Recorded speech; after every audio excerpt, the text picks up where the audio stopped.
এখানে দাদার সাথে এমন একটা কিছু হয়ে গেছে যেটা শুনলে হয়তো তুমিও হেসে ফেলবে। তার সাথে দাদাটা আর তার পাশে থাকা ভাইটা আর তার সাথে আমরাও অনেক বেশি হাসছি। তার কারণ ঘটনাটাই সেই রকম টাইপের ঘটেছে।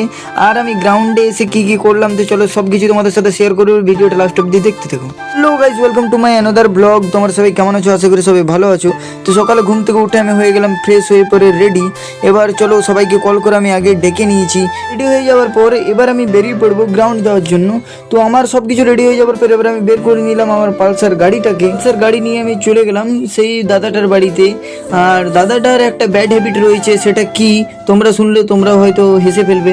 তো সেটা হচ্ছে যে আমি দাদাটাকে ডেলি সকাল ভোরে কল করি একবার, তখন তো সে উঠে যায়, বলে যে হ্যাঁ ঠিক আছে উঠছি। আর তারপর আবার সে ঘুমিয়ে পড়ে। আর ঘুমানোর পর যখন তাকে আবার কিছুক্ষণ পর কল করি তখন সে উঠে পড়ে বলে যে মা আমি তো ঘুমিয়ে গেছি, যার কারণ অনেক বেশি লেট হয়ে যায়। একটু দাঁড়াতেই দেখি দাদা অ্যাপাচি গাড়িটা নিয়ে বের করছে। আর তার সাথে অ্যাপাচি গাড়ির আগে দিকে টর্চটাও জ্বলছে। এই দাদাটা বের হচ্ছে। আর এই দেখতে পাচ্ছ দাদার বাড়িতে যে লেখা আছে উপরটায় 2026। তো দাদা বাড়িটা বানিয়েছে 2025-এ, কিন্তু আধার কার্ডে ডেট বাড়াতে দেখেছি, ভোটার কার্ডে ডেট বাড়ানো দেখেছি, কিন্তু ঘরে ডেট বাড়ানো এটা আমি ঠিক বুঝলাম না। তো দাদা এখানে 1 বছর বেশি বাড়িয়ে দিয়েছে বাড়িটাতে। আর আমরা দুজনে গল্প করতে করতে বেরিয়ে গেলাম। আর একটু এগোতেই তারপর দেখি যে আর একটা ভাই যে আছে তার কেটিএম গাড়িটা নিয়ে আস্তে আস্তে পাইডেল মেরে মেরে আসছে।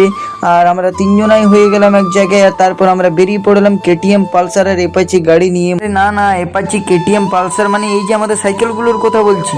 আরে তোমরা কি ভাবছো? আরে অত টাকা নেই আমাদের কাছে কেনা।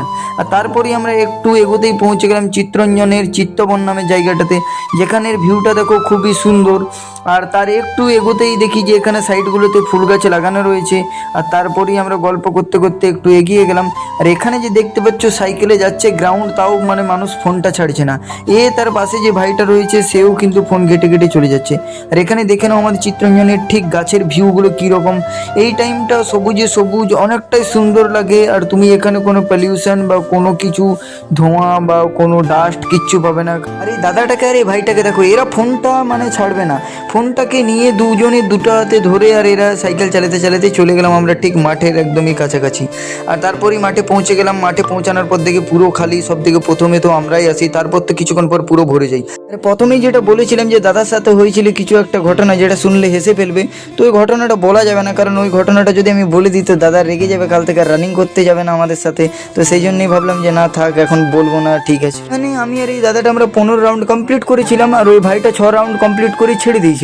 তো এই যে ব্লু কালারের টি শার্ট দাদাটাকে দেখতে পাচ্ছ, এই দাদাটা আর্মি থেকে ছেড়ে এসছে। তো এই দাদাটার একটা অনেক বড় স্ট্রাগল স্টোরি আছে, তো সেটা আমি কোনো একদিন তোমাদের সাথে আমার ব্লগে শেয়ার করবো। দাদাটা